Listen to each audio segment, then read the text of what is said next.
عام انتخابات میں تقریباً تمام سیاسی جماعتوں کے رہنما کسی نہ کسی سیٹ سے ہار گئے ہیں، جبکہ بہت سے سابق وزراء اعلیٰ کو شکست کا سامنا کرنا پڑا ہے۔ مسلم لیگ نون کے قائد میاں محمد نواز شریف مانسہرہ کے حلقے این اے 15 سے، جبکہ پیپلز پارٹی کے چیئرمین بلاول بھٹو زرداری لاہور کے حلقے این اے 127 سے ہار گئے۔ گزشتہ روز سیاست سے علیحدگی کا اعلان کرنے والے استقامت پارٹی کے سربراہ جہانگیر ترین لودھرا سے ہار گئے ہیں۔ اپنے بیان میں ان کا کہنا تھا، استقامت پاکستان پارٹی کے چیئرمین کی حیثیت سے مستعفی ہونے کا فیصلہ کیا ہے۔ انہوں نے کہا کہ استقامت پارٹی کے اراکین کے لیے نیک خواہشات کا اظہار کرتا ہوں۔ جے یو آئی کے رہنما مولانا فضل الرحمان ڈی آئی خان اور عوامی نیشنل پارٹی اے این پی خیبر پختونخوا کے صدر ایمن یالولی چارسدہ سے سیٹ نہیں جیت سکے۔ پی ٹی آئی پارلیمنٹیرین کے سربراہ پرویز خٹک نوشہرہ سے، جبکہ اپر دیر سے جماعت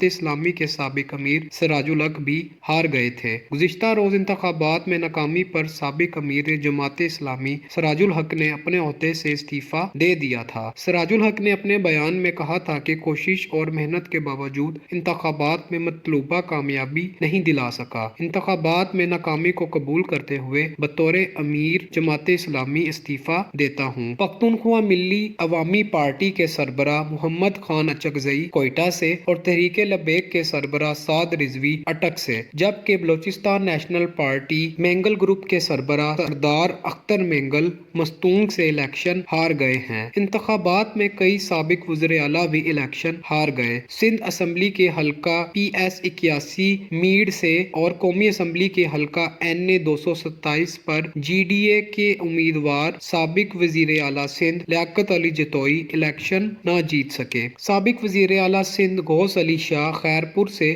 جبکہ تھر سے غلام ارباب رحیم بھی انتخابات میں کامیابی حاصل نہیں کر سکے۔ خیبر پختونخوا میں مردان سے امیر حیدر ہوتی بھی الیکشن ہار گئے۔ عوامی نیشنل پارٹی اے این پی کے مرکزی سینئر نائب صدر حیدر خان ہوتی نے عام انتخابات میں پارٹی کی ناکامی کے بعد عہدے سے مستعفی ہونے کا اعلان کر دیا ہے۔ ایبٹ آباد سے مہتاب عباسی، نوشہرہ سے سابق وزیر اعلیٰ پرویز خٹک اور سوات سے محمود خان، جبکہ آفتاب خان شیرپاؤ چارسدہ سے الیکشن ہار گئے تھے۔ بلوچستان کے سابق وزیر اعلیٰ جمال کمال اختر مینگل مستونگ سے اور بلوچستان سے عبد المالک بھی الیکشن نہ جیت سکے۔